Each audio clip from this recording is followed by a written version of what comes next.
আসসালামু আলাইকুম। এখানে মাছগুলো দেখতেছেন যে অন্যান্য মাছের ক্ষেত্রে এখানে মাছ রয়েছে কাপ জাতীয় মাছ, যা বলা হয় কালীবাউস মাছের পোনা। অতএব কালীবাউস মাছের সাথে অন্যান্য মাছ কিছু রয়েছে। তার মাধ্যমে রয়েছে এই ভিডিওটির মাধ্যমে আপনারা বুঝতে পারবেন মাছগুলো চাষের সফলতা কীভাবে করলে সঠিকভাবে আপনারা চাষ করতে পারেন। পিএস এই মাছগুলো দেখা গেছে আপনি যে কোনো পুকুরের মাধ্যমে মাছগুলো চাষ ছাড়িলে নিশ্চিন্তভাবে 3 থেকে 4 মাসে বাজারজাত অনায়াসে। মাছের খাদ্য কি কি হতে পারে তার মাধ্যমে রয়েছে মাছের খাদ্য ফিড ব্যবহার করতে পারেন, ওদের কিংবা খৈল কুড়া ব্যবহার করতে পারেন। বিকজ দেখা গেছে মাছগুলো দ্রুত গতিতে বাড়ার জন্য আপনারা ইউরিয়া সারগুলো কিভাবে ব্যবহার করবেন। হ্যাঁ বিকজ ইউরিয়া সারগুলো দেখা গেছে আপনার খৈলের সাথে আপনার কিছু পরিমাণ ভিজিয়ে দিতে হবে। 20 কেজি খৈলের সাথে মাত্র 4 থেকে 5 কেজি ইউরিয়া সার ভিজিয়ে দিবেন।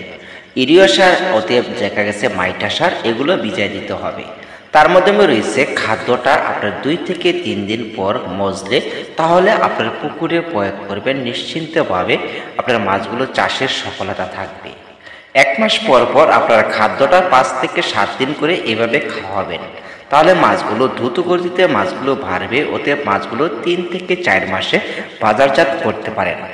এখানে যে মাছগুলো আমরা উঠাইছি মাছগুলো দেখা গেছে 5 থেকে 6 ঘন্টা শাওয়ারিংয়ে রাখলে মাছগুলো সঠিকভাবে ডেলিভারিটা দেওয়া যায়। এইভাবে আমরা মাছগুলো ডেলিভারি দেওয়ার জন্য মাছগুলো সম্পূর্ণটা পুকুর থেকে মাছ উঠানোর পূর্বে এভাবে সাদা পানিতে শাওয়ারিংয়ে রাখলে মাছগুলো সরাসরি হোম ডেলিভারি বাংলাদেশের যে কোনো প্রান্তে দেওয়া যায়। বিকজ আমাদের এই ভিডিওর মাধ্যমে দেখা গেছে মাছগুলো আমরা পার পিস হিসেবে বিক্রি করে থাকি। নিশ্চিন্তভাবে অর্ডার করলে আপনার নিজ ঠিকানায় মাছগুলো চলে যাবে, কোনো রকম সমস্যা হবে না। বিকজ অতি সন্দেহিত না করে অবশ্যই আমাদের টাইটেলের নাম্বার রয়েছে কিংবা এক্সটেনশনের নাম্বারও রয়েছে, কল করে জেনে নিতে পারেন।